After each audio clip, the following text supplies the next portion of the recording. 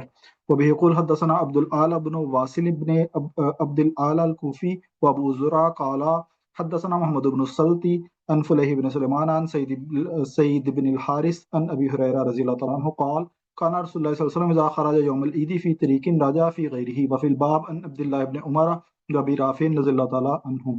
قال أبو عيسى حديث أبي هريرة رضي الله تعالى عنه حديث حسن غريب.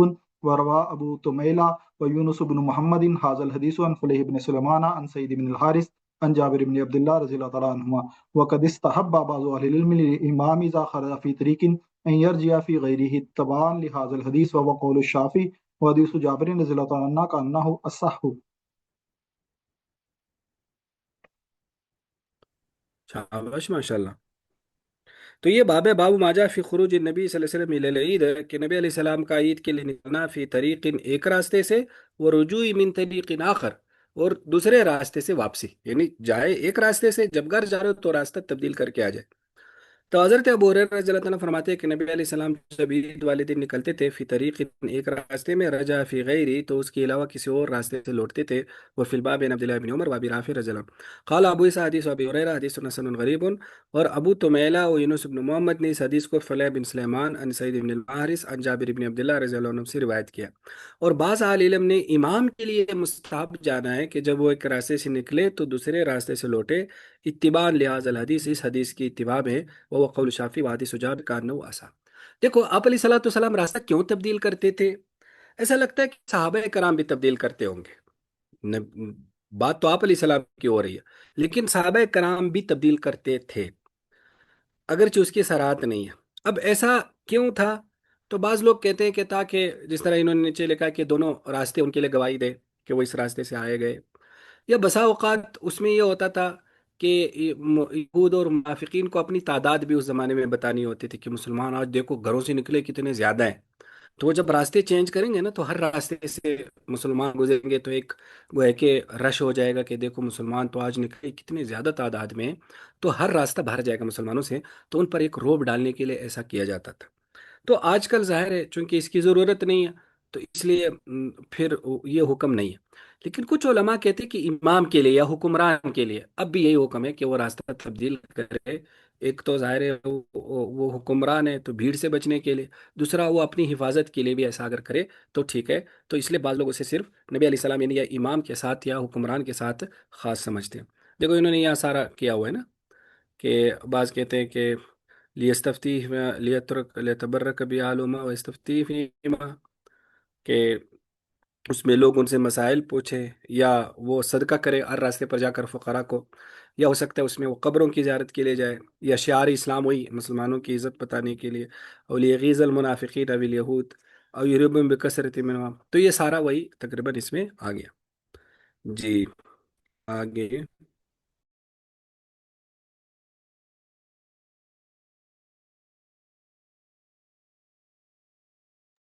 بسم الله الرحمن الرحيم. باب في الأكل يوم الفطر قبل الخروج. وبه يقول حدثنا الحسن بن الصباح البزار قال حدثنا عبد الصمد بن عبد الوارث عن ثواب بن عتبة عن عبد الله بن بريدة عن النبي رضي الله تعالى عنه قال كان النبي صلى الله عليه وسلم لا يخرج يوم الفطر حتى يطعم ولا يطعم يوم الأضحى حتى يصلي. في الباب عن علي وعن أنس رضي الله تعالى عنهما قال أبو عيسى حديث بريدة بن حسيب الأسلمي رضي الله تعالى عنه حديث غريب. وقال محمد لا عارف لی ثواب ابن قطبہ غیر حاضر الحدیث. وقد استحب قوم من اہل العلم الا يخرج يوم الفطر حتى يطعم شيئا ويستحب له ان يفطر على تمر ولا يطعم يوم الاضحى حتى يرجع. وبه يقول حدثنا قتيبة قال حدثنا هشام عن محمد بن اسحاق عن حفص بن عبيد الله بن انس عن انس بن مالك رضي الله تعالى عنه ان النبي صلى الله عليه وسلم كان يفطر على تمرات يوم الفطر قبل ان يخرج الى المصلي. قال ابو عيسى هذا حدیث حسن صحیح غریب. شابش ماشاء اللہ۔ تو یہ باب ہے، باب فی الاکل یوم الفطر قبل الخروج، کہ عید الفطر والے دن نکلنے سے پہلے کچھ کھانا۔ تو عبداللہ بن بریدہ اپنے والد سے روایت کرتے کہ نبی علیہ السلام لا یخرجو نہیں نکلتے تھے یوم الفطر والے دن حتی یتم، یہاں تک کہ کچھ کھا جاتے تھے، ولا یتم اور نہیں کھاتے تھے عید الاضحیٰ والے دن یہاں تک کہ نماز پڑھ لیتے۔ وفی الباب عن علی و انس رضی اللہ عنہما قال ابو عیسیٰ حدیث بریدہ بن حسیب الاسلمی حدیث غریب، وقال محمد، امام بخاری فرماتے لا عارف لثواب ابن عتبہ غیر هذا الحدیث، کہ اس حدیث کے علاوہ ان کی کوئی حدیث مجھے معلوم نہیں ہے۔ اب اس کے بعد امام ترمذی فرماتے ہیں کہ وقد استحب قوم من اہل العلم، کہ اہل علم کے قوم نے مستحب سمجھا ہے اللہ یخرج یوم الفطر، کہ عید الفطر والے دن نہ نکلے، حتی یطعم شیئا، یہاں تک کہ کچھ کھا لے، وہ یستحب لہ، اور اس کے لیے مستحب ہے ان یفطر علی تمر، کہ کچھ کھجوروں پر افطار کرے، ولا یطعم، اور نہ کھائے عید الاضحیٰ والے دن یہاں تک کہ لوٹے۔ اور حضرت انس بن مالک کی حدیث ہے کہ نبی علیہ السلام کان یفطر، افطار کرتے تھے علی تمرات، کچھ کھجوروں پر، یوم الفطر، عید الفطر والے دن، مصلی عیدگاہ کی طرف نکلنے سے پہلے پہلے۔ قال ابو عیسیٰ ھذا حدیث حسن صحیح غریب۔ دیکھو عید الفطر والے دن عیدگاہ جانے سے پہلے کچھ کھانا چاہیے، تاکہ وہ عملی طور پر بھی پتہ چلے کہ اس کا روزہ نہیں ہے، تاکہ وہ روزہ ٹوٹ جائے۔ ظاہر ہے عام دنوں میں تو روزہ ہوتا ہے نا، تو اس دن کچھ کھانا پینا چاہیے تاکہ وہ پتہ چلے کہ آج اس کا روزہ نہیں ہے، تو ظاہر ہے اس نے افطار کی حالت میں اللہ کے پاس جانا ہے کہ آج افطار والے دن ہے، تو وہ عملی طور پر افطار کر گیا ہو، تو گویا کہ ایک تو یہ۔ اور عید الاضحیٰ والے دن نہ کھائے، اس میں ایک تو بات یہ ہے کہ جو ہے نا وہ قربانی کا گوشت بڑے ذوق سے کھائے گا، تو بڑے شوق ذوق سے کھائے گا تو اس میں زیادہ ثواب ہوگا۔ لیکن بہرحال علماء کہتے ہیں کہ ایسی چیز نہ کھائے کہ اس کا پیٹ مکمل طور پر بھر جائے، لیکن اگر قربانی تک اس کو دوبارہ بھوک لگ سکتی ہے تو پھر اس کو کھا سکتا ہے۔ وہ دراصل عربوں میں تو ظاہر ہے، ایک تو وہ لوگ خود ہی ذبح کرتے تھے، بڑی جلدی ذبح کر لیتے تھے، پھر ان کے کھانا پینا پکانا بھی بڑا ہی سمپل سا ہوتا تھا، بھائی اس کو آگ پر رکھ لیا اور پکا لیا، اور پورا پکاتے بھی نہیں تھے۔ وہ دیہاتی لوگ تھے اور بڑے مضبوط تھے تو ایسے ہی پکاتے تھے۔ ہماری طرح بہت سارے اس میں لوازمات نہیں ہوتے تھے، تو اس لیے آج کل تو قربانی سے فارغ ہوتے ہوئے ایک دو بج جاتے ہیں، تو اس لیے کچھ کھانا چاہیے۔ جی پوچھیں۔ سر جی اس میں جو عید الفطر کے بارے میں جیسے آپ نے فرمایا، تو یہ کچھ کھانا میٹھا ضروری ہے یا کچھ بھی کھایا جا سکتا ہے، جیسے ہلکا پھلکا ناشتہ، روٹی وغیرہ یا کوئی اور چیز کھائی جا سکتی ہے، یا میٹھا کھانا ہی ضروری ہے؟ نہیں، میٹھا کھانا اصل میں کھجوروں کا ذکر آ رہا ہے، ظاہر اس زمانے میں تو کھجوریں ہی ہوتی تھی، تو اسی کو وہ شاید میٹھے میں مشہور کر دیا، ورنہ کوئی بھی چیز کھا سکتے ہیں، کوئی میٹھا کھانا کوئی ضروری نہیں ہے۔ اصل جزاک یہ ہے اللہ۔ کہ افطار ہو جائے، وہ نا کھجوروں کا ہے اللہ تمرات، تو اس لیے وہ اگر کھجوروں کے اعتبار سے میٹھے کو دیکھا جائے تو پھر میٹھا، لیکن ظاہر اس زمانے میں کھجوریں ہی دستیاب ہوتی تھی، اور وہی ایک مختصر سی خوراک ہوتی تھی، تو اس لیے کچھ بھی کھایا جا سکتا ہے۔ اصل یہ ہے کہ افطار ہو جائے، یعنی وہ روزے کی حالت میں نہ جائے کہ شام سے اس نے کھایا اور فجر صادق طلوع ہونے کے بعد اس نے کچھ نہیں کھایا، اور اسی طرح ہی وہ عیدگاہ میں چلا گیا، تو کچھ نہ کچھ اور نہ صحیح تو ایک گھونٹ پانی کا پی لے، تاکہ آمدن اور عملاً افطار ہو۔ جی آگے.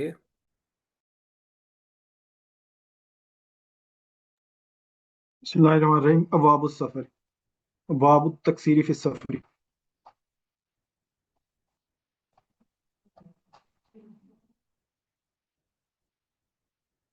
ويقول حدثنا عبد الوهاب بن عبد الحكم الوراق البغدادي قال حدثنا يحيى بن سليم عن عبيد الله عن نافع عن ابن عمر رضي الله تعالى عنهما قال سافرت مع النبي صلى الله عليه وسلم وابي بكر وعمر وعثمان رضي الله تعالى عنهم فكانوا يصلون الظهر والعصر ركعتين لا يصلون قبلها ولا بعدها. وقال عبد الله لو كنت مصليا قبلها او بعدها لا اتممتها. وفي الباب عن عمر وعلي وابن عباس وانس وعمران بن حسين وعائشه رضي الله تعالى عنهم. قال ابو عيسى حديث ابن عمر حديث حسن غريب لا نعرفه الا من حديث يحيى بن سليم مثل هذا. وقال محمود بن اسماعيل وقد روي هذا الحديث عن عبيد الله بن عمر عن رجل من آل سراقة عن ابن عمر رضي الله تعالى عنهما. قال ابو عيسى وقد روي عن أتية الأوفي عن ابن عمر رضي الله تعالى عنهما أن النبي صلى الله عليه وسلم كان يتطوع في السفر قبل الصلاة وبعدها. وقد صح عن النبي صلى الله عليه وسلم أنه كان يكثر في السفر وأبو بكر وعمر وعثمان صدرا من خلافته والأمر ولا هذا عند أكثر أهل العلم من أصحاب النبي وغيرهم. وقد روي عن عائشة رضي الله عنها أنها كانت تتم الصلاة في السفر والأمر على ما روي عن النبي صلى الله عليه وسلم وصحابه وهو قول الشافعي وأحمد وإسحاق إلا أن الشافعي يقول التكسير رخصة له في السفر فإن تم الصلاة أجزاء عنه. وبيقول حدثنا أحمد بن منين قال حدثنا هشيم قال حدثنا علي بن زيد بن جدعان عن أبي نضرة قال سئل عمران بن حسين رضي الله عنه عن صلاة المسافر فقال حججت مع رسول الله صلى الله عليه وسلم فصلى ركعتين وحججت مع أبي بكر فصلى ركعتين ومع عمر فصلى ركعتين ومع عثمان 6 سنين من خلافته و8 سنين فصلى ركعتين. قال أبو عيسى هذا حديث حسن صحيح. وبيقول حدثنا قتيبة قال حدثنا سفيان بن عيينة عن محمد بن المنكدر وإبراهيم بن ميسرة أنهما سمع أنس بن مالك رضي الله عنه قال صلينا مع النبي صلى الله عليه وسلم الظهر بالمدينة 4 وبذي الحليفة الأسرى ركعتين. هذا حديث صحيح. وبيقول حدثنا قتيبة قال حدثنا هشيم عن منصور بن زازان عن ابن سيرين عن ابن عباس رضي الله عنهما أن النبي صلى الله عليه وسلم خرج من المدينة إلى مكة لا يخاف إلا رب العالمين فصلى ركعتين. قال أبو عيسى هذا حديث صحيح.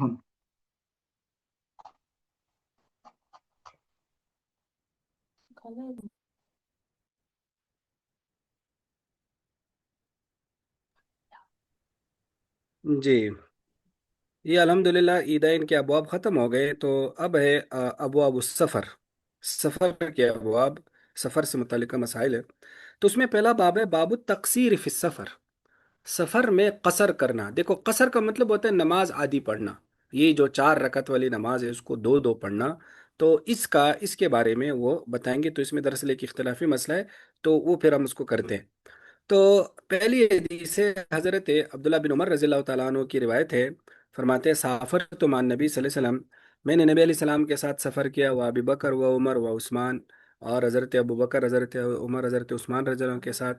فقان یصلین الظہر والعصر، وہ سارے حضرات زور اور عصر دو دو رکعتیں پڑھتے تھے.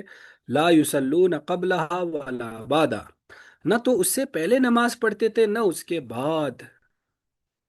یہ بڑی اہم چیز ہے. ہمارے کم از کم میں سنتیں نہیں پڑھتا سفر میں، اور میں نے اپنے اساتذہ کو بھی پڑھتے نہیں دیکھا. ہاں فجر کی سنتیں ہمارے اساتذہ بھی پڑھتے تھے، اور حدیث میں بھی آ رہا ہے، آگے شاید کسی جگہ آ جائے، فجر کی سنتیں پڑھ لینی چاہیے. لیکن بعض صوفی حضرات ساری سنتیں پڑھتے ہیں، پتہ نہیں کیوں پڑھتے ہیں. ہمارے ایک استاد اس موقع پر فرمایا کرتے تھے کہ دیکھو جب اللہ تعالیٰ نے رخصت دی ہو نا، تو پھر اللہ کے سامنے چوڑا ہونے کی ضرورت نہیں ہے کہ بھائی میں تو بڑا قوی ہوں، میں نے تو پوری نماز پڑھنی ہے. نہیں، بس جب اللہ نے رخصت دی تو اس رخصت کو انجوائے کرے نا. یہ ایسے ہی جس طرح اگر ایک طالب علم اتوار والے دن بھی استاد کے پاس آ جائے جو جس دن چھٹی ہوتی ہے کہ آپ نے مجھے پڑھانا ہی پڑھانا ہے، تو اس نے کہنا ہے بھائی سب چھٹی کر رہے تو ابھی چھٹی کر لیں. تو گئے کہ چھٹی والے دن چھٹی انجوائے کرے بندہ، کام والے دن کام. تو یہاں بھی ایسا ہے، جب اللہ نے پوری نماز فرض کر دی اور سنتیں ہیں تو پڑھ لیں، اور جب نہیں ہے تو پھر نہ پڑھیں. تو دیکھو عبداللہ بن عمر رضی اللہ عنہ کیا فرماتے ہیں کہ یہ سارے حضرات نہ اس سے پہلے پڑھتے تھے نہ بعد میں کچھ پڑھتے تھے. اور آگے ان کا ایک جملہ ہے حضرت عبداللہ رضی اللہ عنہ، اور یہ بہت ساری کتابوں میں ان کا یہ قول آ رہا ہے، کافی ساری کتابوں میں. یہ جو اگلا جملہ ہے کہ لو کنت مصلیا قبل او بعد لاتممتها، کہ اگر میں نے نماز سے پہلے کچھ پڑھنا ہے، یعنی فرض نماز سے پہلے سنتیں پڑھنی ہے نوافل، یا فرض کے بعد پڑھنی ہے،